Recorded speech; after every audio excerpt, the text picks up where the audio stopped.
LeonardExpress.com is the place to go. You can find them on the Book of Face at Leonard's Express and over on Instagram at the same location. We're talking to its executive chairman, Kenneth Johnson, joins us this morning. Thrilled to have him aboard. Hey, Kenneth, how you doing? Good morning and welcome to the show. Good morning. It's great to be here. I appreciate the opportunity to join you this morning. You've actually got 40 years, Ken, 40 years in transportation and supply chain management. Can you give us a little bit of your, I want to establish your bona fides here because, man, you have a 30,000-foot view and a view from the trenches as well. So kind of unpack yourself for us for a second. Sure. I started working for my dad's company back in late 70s. I was still in high school working part-time in the shop. After college, I joined them in the operations, working dispatch for a few years, and transitioned over to maintenance. And I led the maintenance department there until the early 2000s, late 90s. Actually, it was fun listening to Robert Braswell. I remember working with Robert when I was a much more active member of the TMC, so had a lot of experience on the maintenance side. And we started Leonard's Express after my dad sold his original company, KJ Transportation, and we started Leonard's in 2001, and then built it up to where it is today. I've been involved in the executive leadership since the 2010, 2011 time frame. My two brothers and I now own it, and it's grown. It's been a challenging past couple of years, but I've seen good times. I've seen bad times. Never seen bad times last quite this long, but we're grateful, for the things that we have, and appreciate our employees and our drivers, and the success comes through all of them.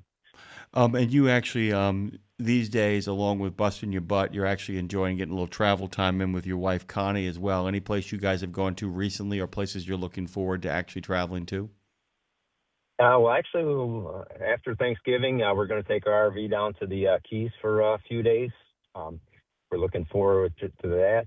It's always nice to get down there. It's kind of a little more relaxed environment. And, I love traveling in my RV because it gives me a chance to get out with the drivers. I don't get to drive truck as much as I used to, and I still, enjoy being out on the road. So, it's fun doing that. I joke that when we go back and forth to Florida, that we do it in a day and a half in the car, and it takes us 4 days in the RV because we just take our time. We take the long route. We may go off on side adventures. So, that's our next trip is Key West after Thanksgiving. By the way, just on a kind of a fun note over here, programming-wise, we are in the midst of kind of putting together a deal with our guest tomorrow, Anthony Nally, who is the host of the television show The RVers, which is utterly dedicated to the people out there who are finding the road a great place to live as well as to work. So we like all that kind of stuff over here as well. Do a lot of traveling myself, and I saw that and just kind of wanted to talk about that for a moment here. But we are an education station. One of the things that Leonard's Express has that's really interesting and much conversation, because when it's done right, it's done spectacularly. Let's talk about the 18 to 20-year-old driver pilot program that you guys have got cooking. But then I want to have a larger conversation, as I know you do too, about how different generations learn trucking and how we have to kind of change to meet the times. But tell us about the pilot program first, Ken. Yeah, sure. We got involved with it early on. We have our own driving school. It's a separate company we run aside from Leonard's, and we do everything from the 16-year-olds in cars up to tractor trailer, both Class A and Class B straight trucks. But, when the pilot program first came out, New York had just passed the law allowing 18 to 20-year-olds to drive intrastate. So it took a few years with the Trucking Association to get that passed. But fortunately, we had great support and were able to get it done in time for Leonard's to participate in the pilot program.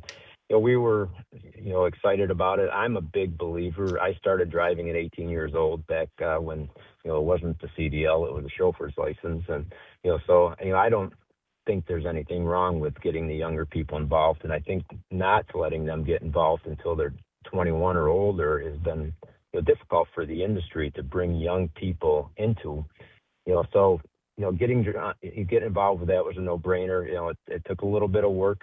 Some of the hurdles we had to jump through were a little bit higher than some of the other programs, and I think that's probably, what led to some companies not wanting to get involved. But we've put 5 drivers through it. They've all been successful. I think what's driven them is their desire to be a truck driver. I've talked to drivers from other companies that have been involved, and that seems to be a consistent thread is their desire to get involved with the industry. But as an industry, we need to bring younger people into it sooner, than later.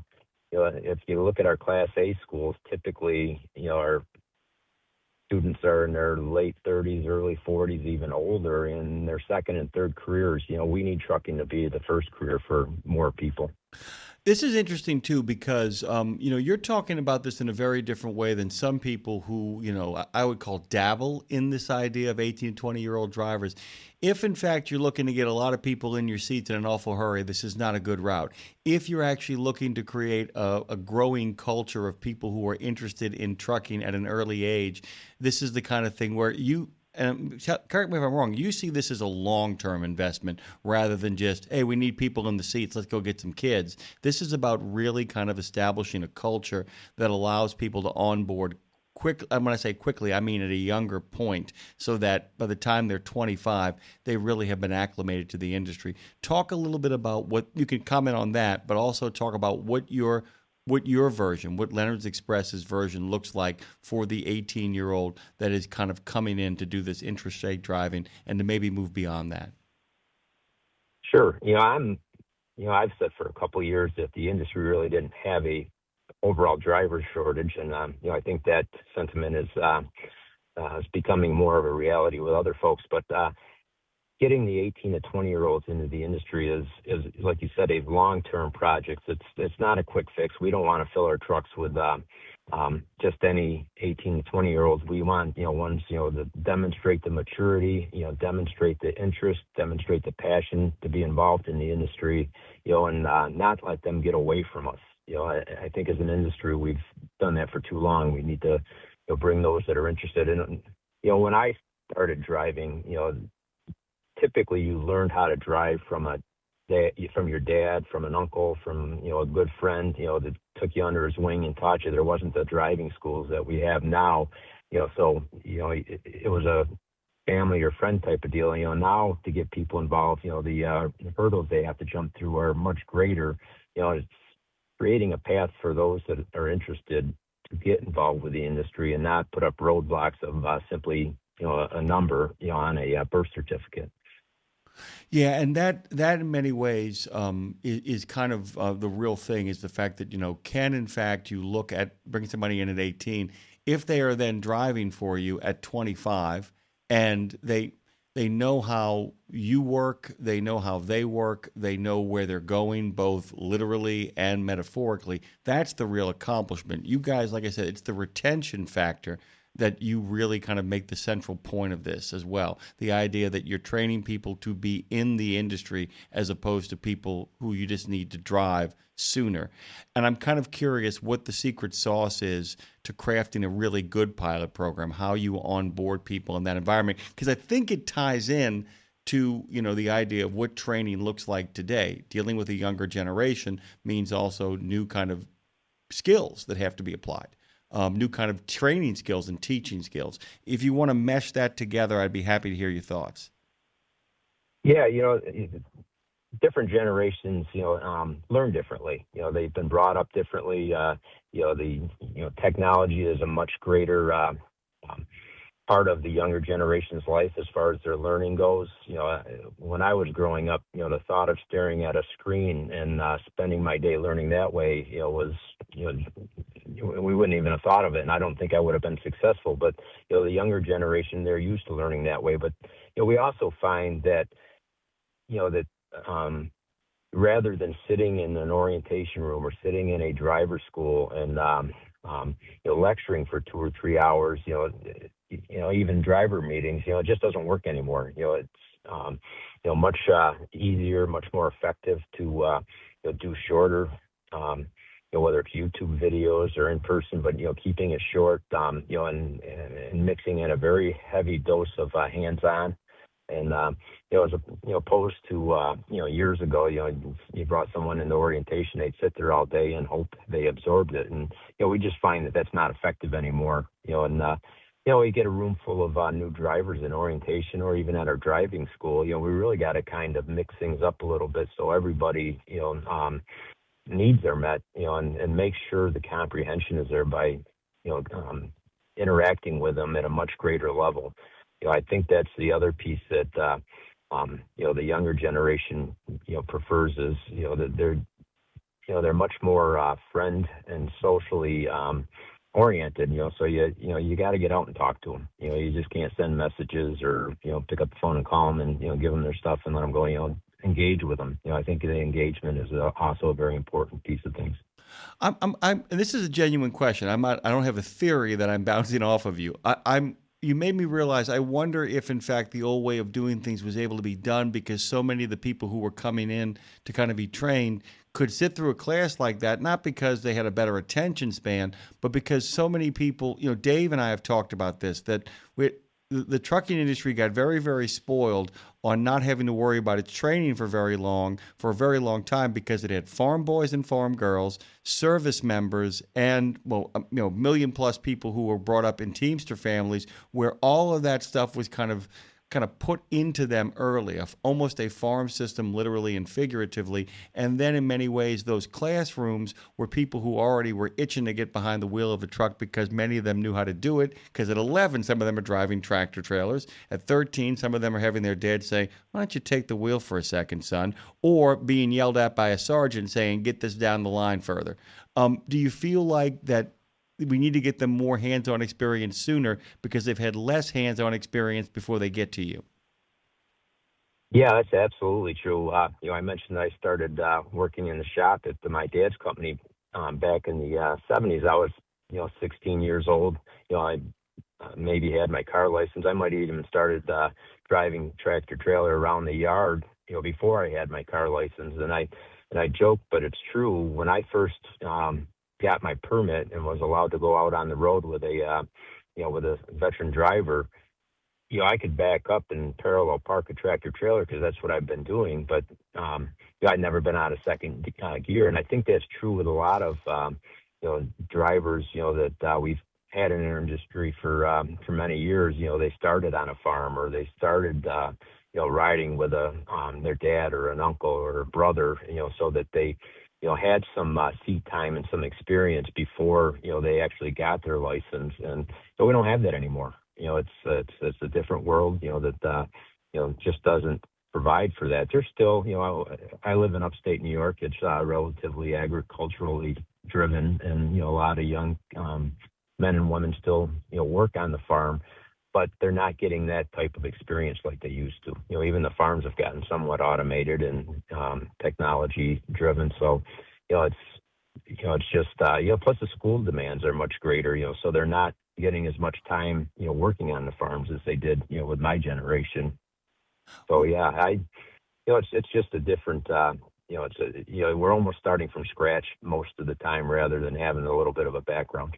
That's really good. That's a good way of putting it. Starting from scratch rather than having people walk in with backgrounds, which of course changes the need for how the trainers train them. And so I always ask this question of almost every guest who has a training program or has a CDL school: how do you go about the business of picking the right people to train? What are you looking for? What is Ken looking for when it's like, that's a guy, that's a gal who should be not just driving well, but instructing people to drive well?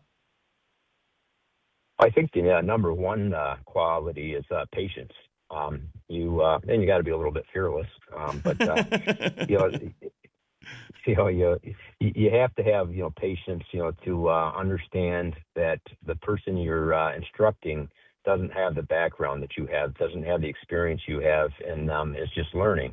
We're fortunate at our school that we can start the students out in a simulator, so they're getting a little bit of time before they ever get in a truck. But we want to get them in the truck as soon as possible because as much time as they can spend with our trainers, the better off they're going to be, as far as getting the experience and learning from our trainers. But patience is a big factor. They have to have the right personality. As far as being able to engage a student, they have to have the ability to work with different personalities, and different generations. As I said, with our school, we get all ages, coming through there. more, in the 30 plus, but, more and more we're seeing in the 30 and under. But they have to have the ability to adapt to the different learning styles of the individuals that they're working with, and they work with several students a week, several students a day. So they have to be able to adjust on the fly. So yeah, they have to have the driving abilities. They have to have those skills, but they also have to have the ability to teach and be patient and express what they're seeing the student do in a way that teaches rather than criticizes. It's a different personality in a lot of cases. Some of our best drivers that we've had at Leonard's over the years would probably make terrible instructors. Um, but we've had a lot of good ones, and we've been fortunate to find them. It's really funny. I've always said that there have been one or two times in NFL history where a quarterback has been given a head coaching job and things have gone very, very wrong very, very quickly because their job is to get the ball down the field, not to instruct the offensive lineman on how to block. And, the idea that I've always found interesting that often it's second string players who just love the game who end up being the best coaches of them all on many occasions. You guys actually offer customers transportation, warehousing, and supply chain management, not just in New York, but throughout the United States, Canada, and Mexico. And that's the big thing because there's a lot of people who will turn around and say, it isn't that big of a deal to get an 18, 19, 20-year-old. I mean, interstate driving, what's the difference? They're just crossing a state line. And I was kind of curious, when you guys are training people, do you kind of connect them to what it is you guys do to kind of explain it's a very different thing to cross the state line, from New York into Pennsylvania or any of the surrounding states, and a very different thing to make your way down across the border into Canada or even down into the deep south. Do you guys talk about the lifestyle when you're onboarding even the older people? Because so much of this, once you leave the parameters of the state and get out there and don't see your family for 4 or 5 days, and suddenly the meals you were dependent on and the cleaning of the clothes you were dependent on is no longer a viable option. People are getting to this late. So how do you guys kind of prepare, not just with the simulators and teaching people how to back up, how do you prepare people for the lifestyle that often comes as they get better and can move greater distances? That's a great point, and we've always worked with the students.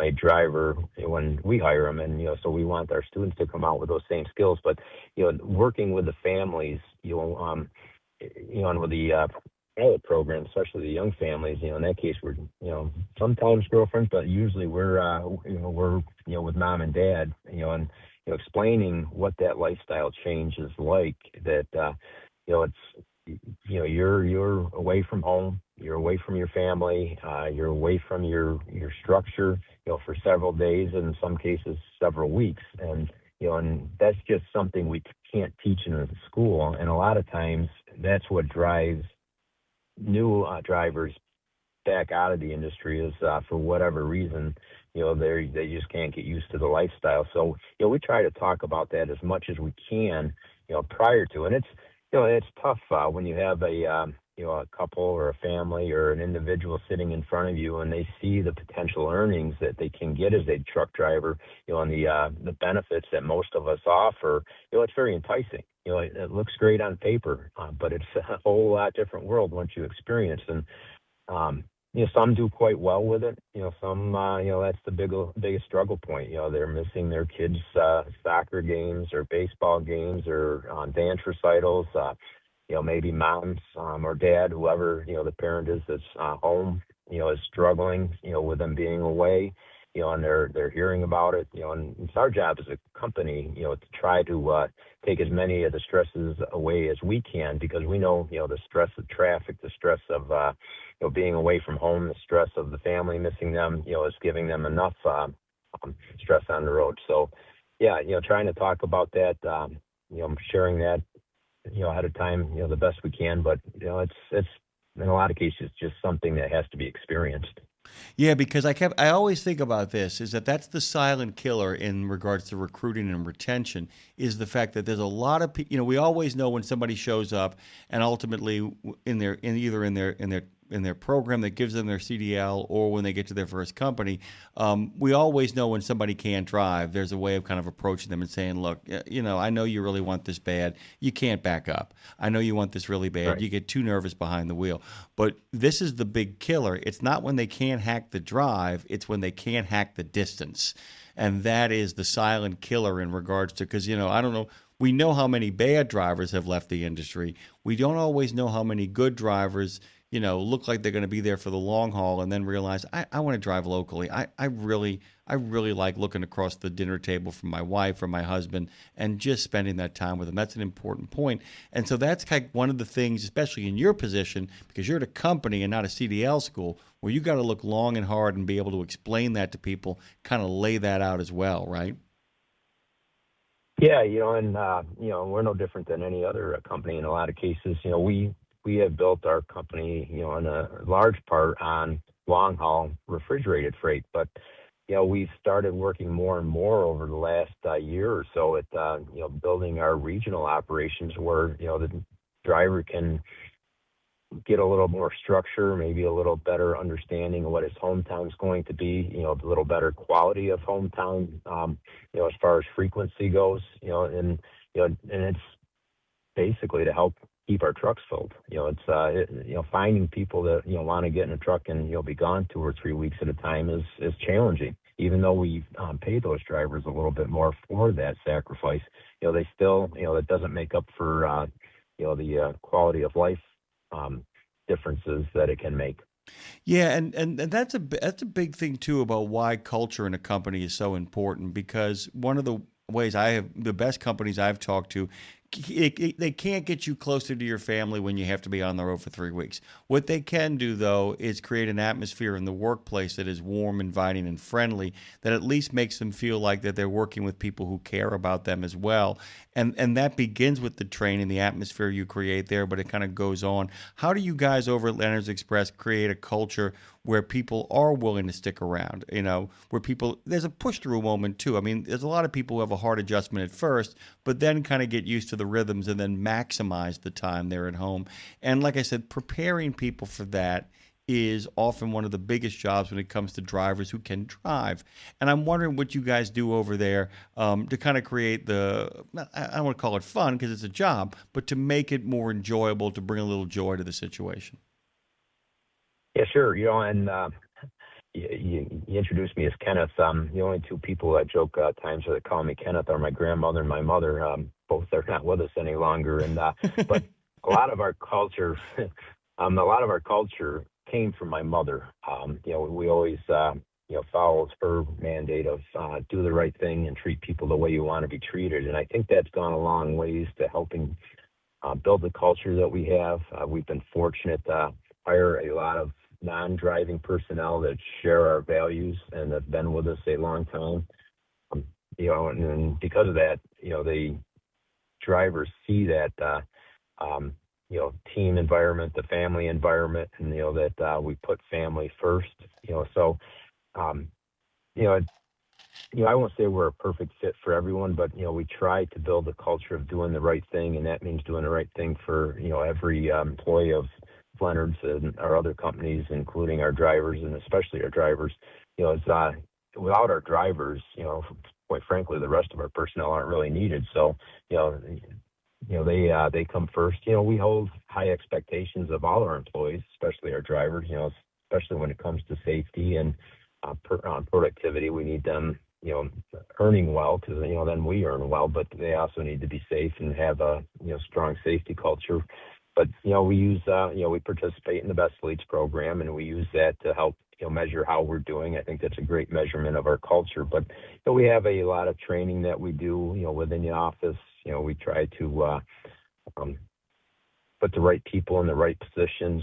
We call our everyone have different names for them, but our driver managers are called driver advocates, and they're empowered to try to help our drivers when they're having issues on the road, even if that means getting them into a terminal in the office sooner, to address a family issue at home, be aware of what's going on with their families, so if we need to step in, because a distracted driver is not a safe driver. And distractions come in many ways. So we talked about phones and other distractions within the cab, but having a family issue is a huge distraction for a driver, and that's something we want to get the driver into and address, or allow them to address as quickly as possible. I can't believe that we're out of time. It's just been great Wow. talking to you. I'm telling you, man, when it just feels like you guys just having and shooting the breeze. And I'll tell you something, by the way. If ever I hear the word Seamus or James, it stops me in my tracks, Ken, because it means either my grandmother is back from the grave or my uncle is really, really angry at me. So I totally understand. Thank you so much, my friend. You are welcome back anytime. I appreciate you. I enjoyed it, and I appreciate the opportunity. Thanks.